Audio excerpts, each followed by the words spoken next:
La idea, hermanos, no es profundizar en el desarrollo de la consejería, porque es todo un tema, pero sí por lo menos introducirnos a ciertas generalidades que nos permitan poder tener una intervención efectiva como líderes, supervisores o incluso nosotros como pastores.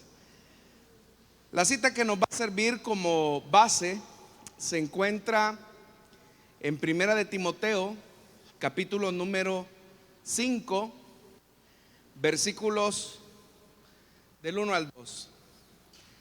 Dice la palabra del Señor: no reprendas con dureza al anciano, sino aconséjalo como si fuera tu padre. Trata a los jóvenes como hermanos, a las ancianas como a madres, a las jóvenes como a hermanas, con toda pureza. Bien, el tema que vamos a desarrollar, hermanos, en esta noche es intervención y acompañamiento de los recién convertidos por medio de la consejería. Para comenzar, hermanos, la iglesia debe de ser una red de apoyo. Por eso es que la expresión que más se utiliza en el Nuevo Testamento al hablar acerca de cómo tenemos que ayudarnos los unos a los otros, expresa la necesidad que decíamos en la última ocasión, que no es verdad eso que una persona cuando se convierte al evangelio supera todos sus problemas, todos sus conflictos, todos sus traumas, que todas las heridas del pasado quedan totalmente superadas. De hecho, que decíamos que eso en realidad es un mito. Y como lo vamos a ver, hermanos y hermanas, en este tema, la consejería o el acompañamiento o el ayudar a una persona con un problema personal, con una situación, es una responsabilidad no solo de los consejeros o de los pastores, sino que es una responsabilidad de todos los cristianos. Es un mandato bíblico, no es una opción. Cuando nos damos cuenta nosotros de una situación que un hermano nos comparte, a partir de ese momento nosotros somos responsables de ayudar. Y la ayuda, hermanos y hermanas, no necesariamente tiene que ser una consejería formal, como la que puede brindar un pastor o un profesional de la salud, sino que la ayuda, hermanos, vamos a comenzar de la parte más básica, o sea, de lo más básico en la célula. Todos podemos ayudar, y una forma de ayudar incluso podría ser que una persona diga: mire, hermano, ante el problema que usted me está contando, en realidad a mí me gustaría ayudarlo, pero me doy cuenta que no tengo la capacidad, no tengo las herramientas, así que mejor yo lo voy a remitir con tal hermano que es el supervisor o con el pastor. Y ya con esa sinceridad, con esa honestidad de decirle a la persona que usted no puede ayudarle, le está ayudando. Porque no hay peor cosa que pretender ayudar a alguien y que, como alguien mencionaba en algún dicho en una ocasión, que por ser un santo termina siendo un demonio, ¿verdad? Que por querer hacer un bien terminamos haciendo un mal, dando un mal consejo. Y por eso es que la Biblia nos invita a que no seamos sabios en nuestra propia opinión. Pero como la realidad de las cosas, hermanos, es que por el hecho de trabajar con personas, con hermanos, con jóvenes, con niños, vamos a tener que intervenir en algunas cosas por medio de nuestra, vamos a decir, la dirección, por medio de nuestra intervención.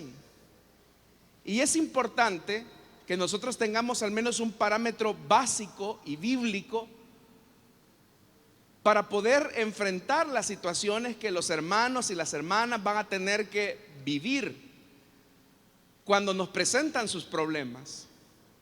En realidad, hermanos, esto es muy fácil de notarlo cuando especialmente las personas vienen a Cristo. Porque la idea que nosotros tenemos de la conversión, como ya le dije, es que, por ejemplo, vemos la conversión de Saulo de Tarso y la vemos como que si la conversión de Saulo de Tarso fuera la norma para todos los creyentes. Y usted sabe que la conversión de Saulo fue una conversión radical, instantánea. Fue una conversión, hermanos, progresiva, ascendente. Al tercer día, por ejemplo, de su encuentro con Jesús, el apóstol Pablo recibió el bautismo del Espíritu Santo. Se le dijo para qué iba a ser comisionado por el Señor. Entonces usted puede ver que en el libro de los Hechos, Saulo de Tarso o Pablo tiene una conversión ascendente y progresiva. Entonces nosotros vemos en la conversión de Pablo como que esa es la norma para todos los creyentes, y en realidad no.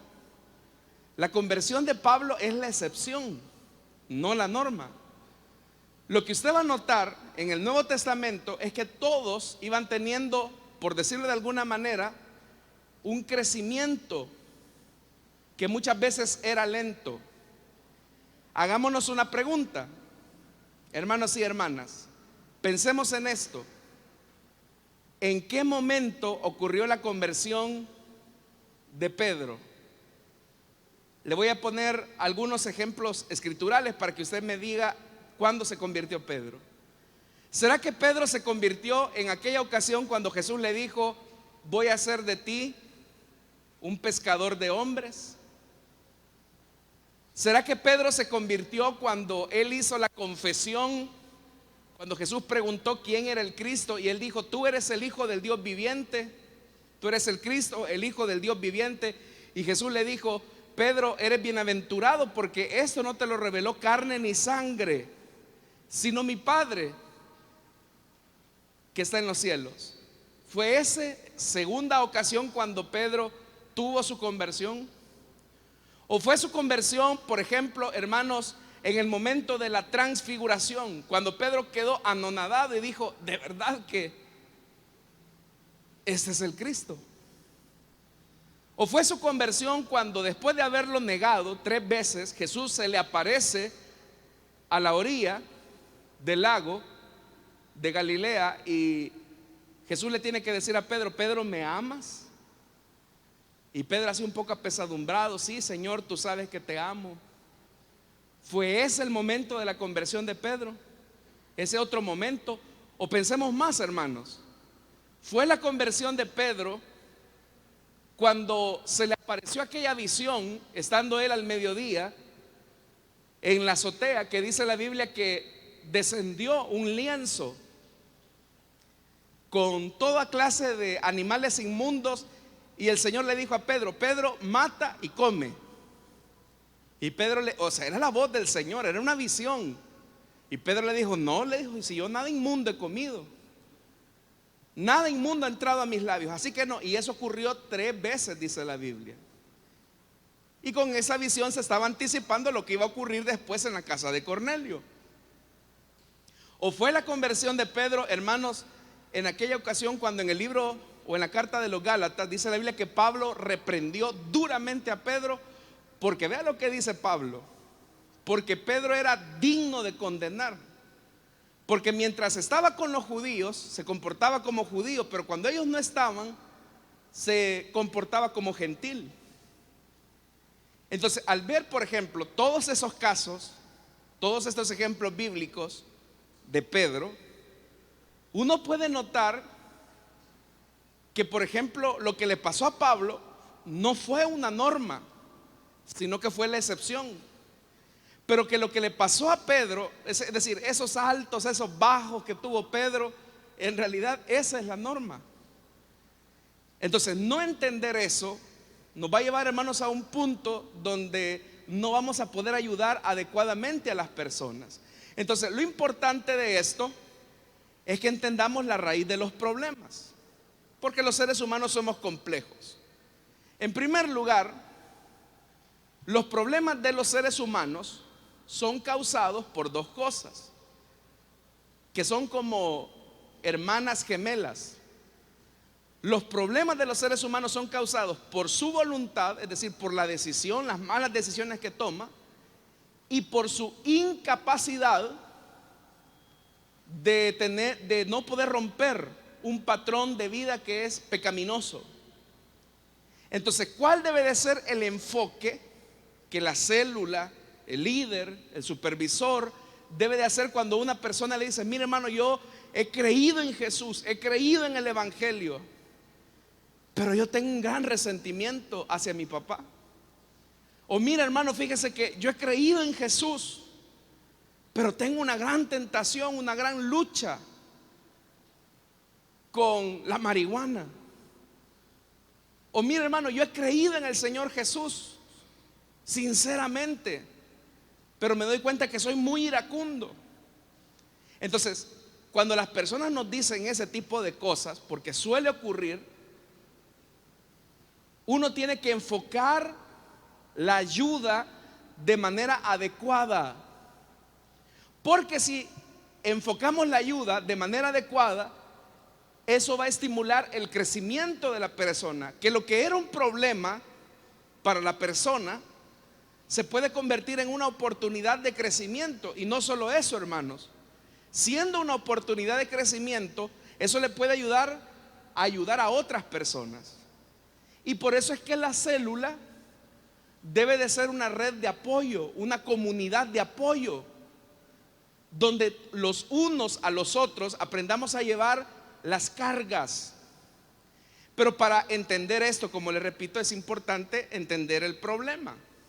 ¿Cuál es el problema? Número uno, que las personas tienen una voluntad corrompida y por lo tanto son incapaces de poder salir adelante por sí mismos. Y aquí, hermanos, es donde se vuelve importante mencionar lo que es el ser humano sin Cristo, sin Jesús. Todos sabemos que desde la caída del hombre, desde que el ser humano desobedeció, tres áreas afectaron al ser humano: la mente, los sentimientos y la voluntad. ¿Qué se encuentra en la mente? Los pensamientos, los paradigmas. Como usted piensa, así actúa.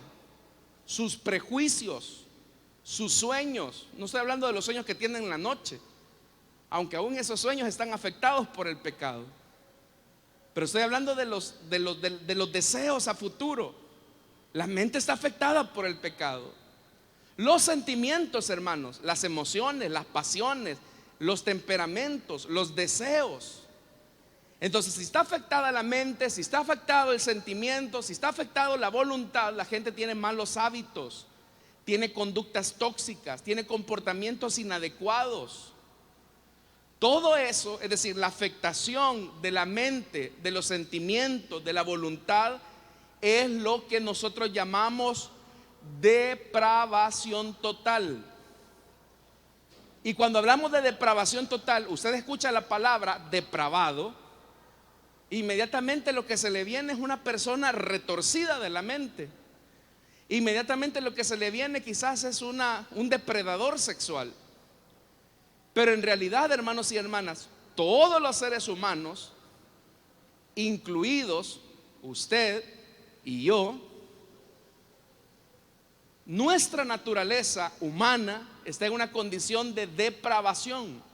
Significa que nuestra mente, nuestras emociones, nuestra voluntad está totalmente afectada por el pecado. La depravación total no tiene nada que ver con el hecho de que usted sea capaz de hacer todo el mal que pudiera hacer, sino que la depravación total tiene que ver, hermanos, con el hecho de que usted es incapaz de hacer algo bueno. Tiene que ver con el hecho de que su mente, sus sueños, su voluntad, sus emociones, todo está afectado por el pecado. Y no se trata de que una persona que no conoce a Cristo no pueda hacer algo bueno. Lo puede hacer, pero aún eso bueno que esa persona haga lo puede hacer contaminado por el pecado. ¿Por qué? Porque el hombre está totalmente depravado en todos los sentidos y la facultad. Es decir, que el pecado ha afectado su mente, sus sentimientos y sus acciones.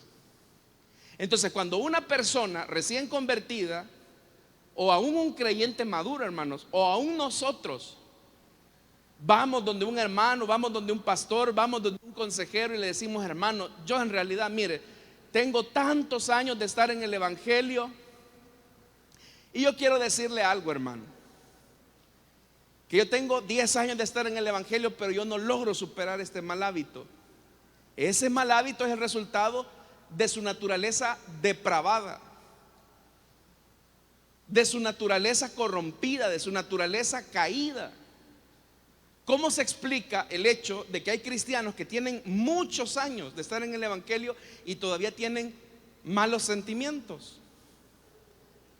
¿Cómo se explica el hecho de que hay cristianos que tienen muchos años de estar en el evangelio y tienen una mente, hermanos, que si uno les conectara una pantalla como la que tenemos acá con su mente, no, hombre, hermanos, una película de terror se queda pequeña a la luz de todas las barbaridades que hay en la mente de esa persona?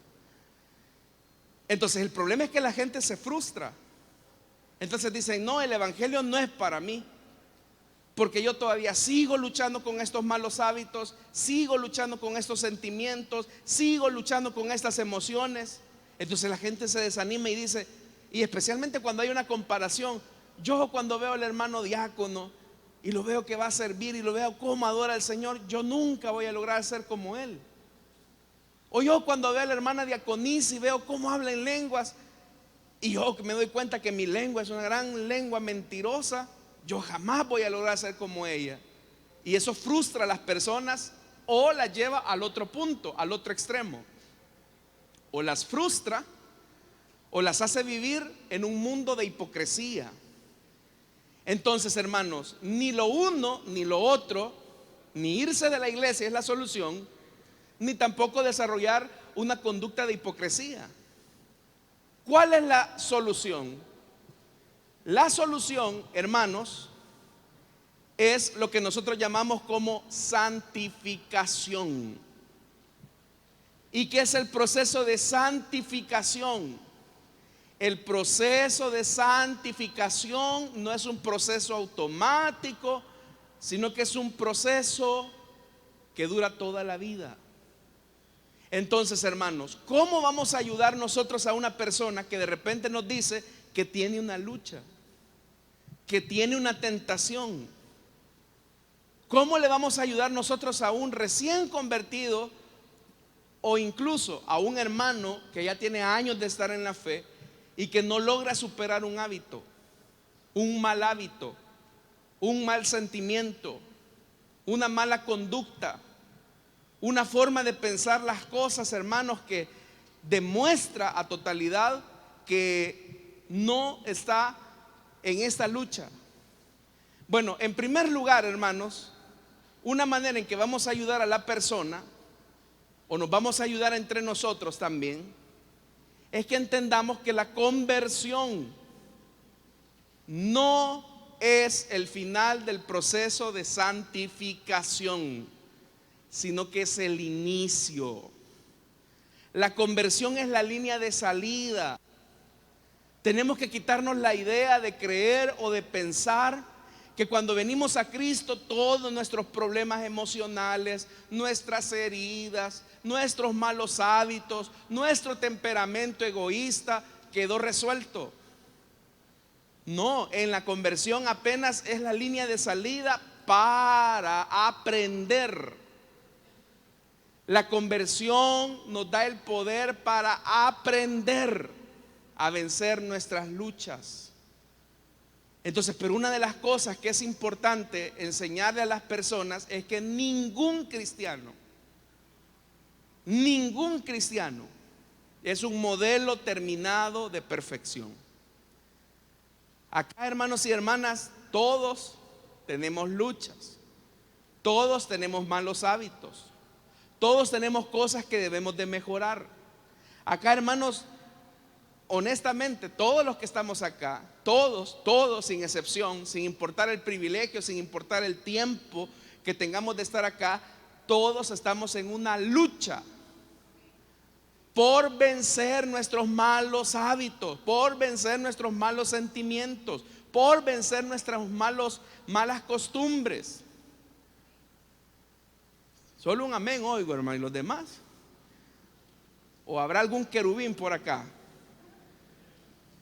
Caído tal vez, ¿verdad? No. Todos, hermanos, estamos en esta lucha. Entonces, cuando viene un hermano, pero la pregunta es: ¿qué hace usted cuando de repente viene una hermana y le dice, una hermana que tiene tiempo ya, y le dice: hermano, yo le quiero confesar algo, dígame, quiero decirle que tengo 10 años, yo soy cristiano, tengo 10 años de haber nacido de nuevo, amo al Señor, pero quiero decirle que mi suegra me cae mal? A ninguno le pasa eso, ¿verdad? Y no la puedo ni ver. Cuando viene en fin de año y me da el abrazo de fin de año, yo después me voy a desinfectar todo, dice, porque no la tolero. ¿Y qué cuando hay raíces de amargura? Que son cosas que a Dios no agrada. Si usted dice: hermano, me sorprende, o hermana, me sorprende, si usted es creyente, usted ya nació de nuevo, hasta bautizada, y tiene privilegio. Cuando usted se pone así, se está colocando como un modelo de perfección frente a esa persona, y eso no ayuda a la persona. Entonces, cuando una persona viene ante nosotros y nos dice: hermano, yo tengo esta lucha, hermano, yo tengo esta dificultad, tenemos que enseñarle a esa persona que mientras esté en esta tierra va a tener que seguir enfrentando a ese viejo hombre, ese viejo hombre que está viciado. Pero, hermanos y hermanas, la forma en que se vence es por medio de esta palabra que tenemos que cultivar, y es la palabra carácter. Cuando nos damos cuenta que una persona en la célula nos dice: hermano, yo tengo esta dificultad, tengo este mal hábito, ese mal hábito es una cuestión de falta de carácter. Es una cuestión, hermanos y hermanas, sí, de falta de carácter. Ojo, carácter y temperamento no son lo mismo. Cuando una persona dice: este es bien bravo, tiene mal carácter, dice uno. No, es su temperamento, es irascible, se irrita rápidamente, pero ese temperamento es resultado de un mal carácter. Entonces, ¿cómo se vence? ¿Cómo se ayuda a superar a una persona? Por medio de la formación del carácter. Y el carácter cristiano solamente se puede desarrollar por medio de una palabra que a nosotros los latinoamericanos no nos gusta, porque nosotros somos más emocionalistas. Nosotros nos gusta más la emoción de un evento. Pero hay una palabra, hermanos, que no nos gusta, y es la palabra disciplina. Le voy a hacer una pregunta, no me responda. ¿Usted se considera una persona disciplinada? No me vaya a responder. La disciplina se puede ver en cosas pequeñas, en lo que comemos, cómo comemos, cuánto comemos, dónde comemos. La disciplina se puede ver a qué hora se levanta, a qué hora se acuesta. La disciplina puede verse, hermanos y hermanas, en muchas áreas. Pero ¿qué hace que algo sea disciplina? A ver, cuando hablamos de la disciplina del deporte, una cosa es, hermano, ir a jugar, a charamusquear, como dicen los muchachos, ¿verdad? Pero otra cosa es la disciplina en un deporte. Pero ¿qué hace que un atleta o una persona sea reconocida como disciplinada en un deporte? Que está disciplinándose en una rama del deporte. ¿Qué hace que algo sea disciplina, hermanos? A ver, si usted diría, Un sinónimo de disciplina, ¿qué sería? ¿Perdón? Correcto. ¿Y el entrenamiento qué es? Repetir, repetir, repetir, repetir, repetir, repetir, repetir, repetir. Pero yo le pregunto, para lograr disciplina, muchas veces el atleta siente de hacer lo que está haciendo. No. ¿Y cuál es el problema nuestro? Que para tomar una decisión frente a un mal hábito, nosotros queremos, fíjese cómo somos, y eso es lo que hay que evitar. Porque puede ser que venga una persona y le diga: hermano, yo tengo un mal hábito que no me deja tener comunión con Dios. Entonces yo le pido que ore por mí. Y usted ora por él. Y esa persona se quebranta, siente la presencia de Dios, queda más descansado, más libre. Y qué bien por esa oración. Pero esa oración por sí misma no va a lograr erradicar el mal hábito. Porque a partir de ese momento esa persona va a tener la fuerza y la capacidad de repetir y repetir y repetir y repetir una y otra vez esa oración, pero él solo, cuando esté frente a la tentación. Entonces la disciplina es la repetición y muchas veces no se siente. ¿Cuántos de ustedes han venido a la iglesia sin ganas? Solo unos cuantos honestos hay. Los demás siempre vienen con ganas, hermano. Se les nota en el rostro. La disciplina es que, hermanos, me siento cansado, quiero descansar, pero hoy toca culto, así que vamos. Eso es disciplina. La disciplina es: tengo sueño, no quiero leer, me siento apesadumbrado. Oblígate a leer. Es lo que usted le enseña a su hijo. Vaya, hijo, 1 hora vas a ver televisión, o 1 hora te voy a prestar el teléfono, pero a las 3 de la tarde te vas a sentar en el escritorio o en el comedor y vas a hacer las tareas. Sí, papá, pasa la hora, dame 5 minutos más. Usted le da 5 minutos más, no está formándole la disciplina a su hijo. Entonces, si usted le da 5 minutos más, él lo está tentando, como dicen, tanteando, dice la gente. Lo está calculando. Pero si usted le dijo 1 hora, es 1 hora y hay que sentarse. Entonces, no, que no quiero. Oblíguelo. Eso va a formar en él carácter, disciplina. Eso es lo mismo que tenemos que enseñarle a los cristianos cuando tienen luchas. ¿Cuáles son las disciplinas que tiene que desarrollar para formar un carácter que le permita vencer sus malos hábitos?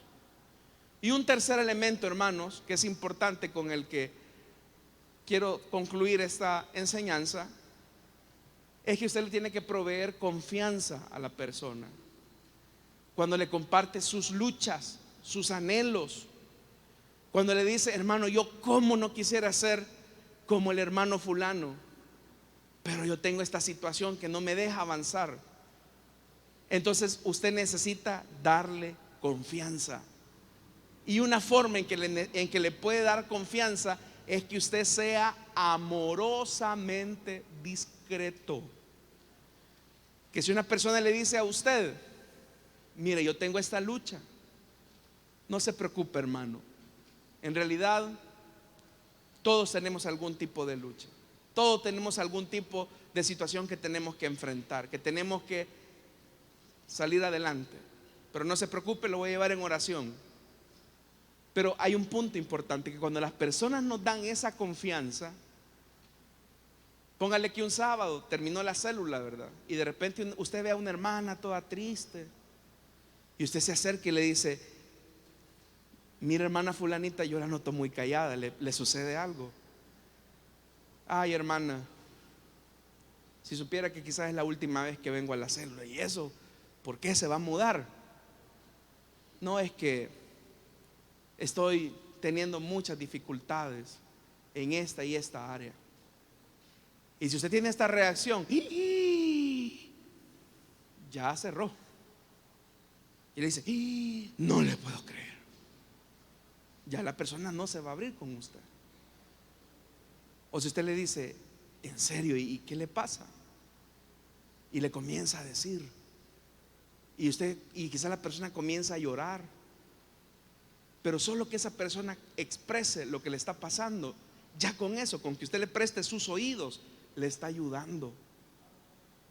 Y si usted ora por esa persona, le está ayudando. Pero si a la vuelta de la otra semana esa persona vuelve a venir y usted le pregunta discretamente: doña fulanita, ¿cómo va con aquello que me contó? No tiene por qué ser tan específico, especialmente cuando son problemas muy íntimos de las personas. ¿Cómo va con aquello que me contó? Ahí vamos. Pero ese hecho, hermano, eso es lo que hay que aprovechar en la célula. Como le digo, no es que todos, en realidad no todos tienen la habilidad de la consejería cristiana, y eso es algo que se va desarrollando en el tiempo, con mucha preparación y mucha capacitación del Espíritu.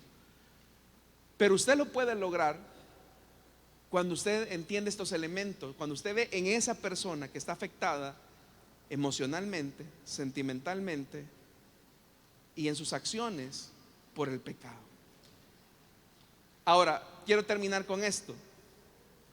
¿Cuántos todavía seguimos luchando con nuestro yo, hermanos? Usted sabe que es difícil, ¿verdad? Una vez Lutero dijo lo siguiente: yo pensé, dice, que cuando me bauticé en agua iba a ahogar a este maldito, dijo, hablando de su naturaleza caída. Pero no sabía que el desgraciado podía nadar, dijo. Así es la lucha del cristiano. Todos los días, hermano. Por eso es que todos los días tenemos que crucificar nuestro yo. Y no es una lucha solo de los recién convertidos. Todos, hermanos, tenemos luchas. Pero lo importante es que nos ayudemos los unos a los otros. Así que, hermanos, vamos a reunirnos en ese grupito que está ahí, y quiero que se haga la siguiente pregunta: ¿de qué forma los creyentes de la célula pueden ayudar a los recién convertidos a enfrentar sus luchas personales y hacer de la célula una comunidad de apoyo? Pueden reunirse, hermanos. 5 o 6 está bien, hermanos, para que hablen de este tema.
Bien, hermanos, vamos a ubicarnos nuevamente en nuestras posiciones.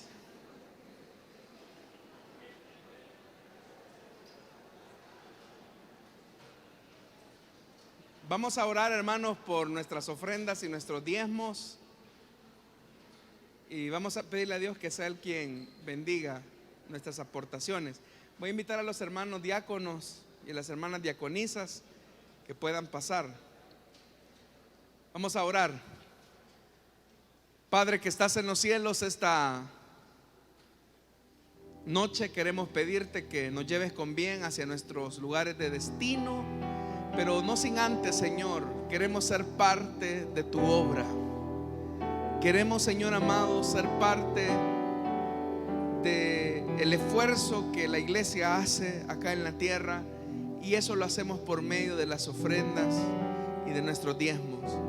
Bendice, Señor amado, en el nombre poderoso de Jesús. Amén y amén. Pueden pasar nuestros hermanos y nosotros cantamos al Señor.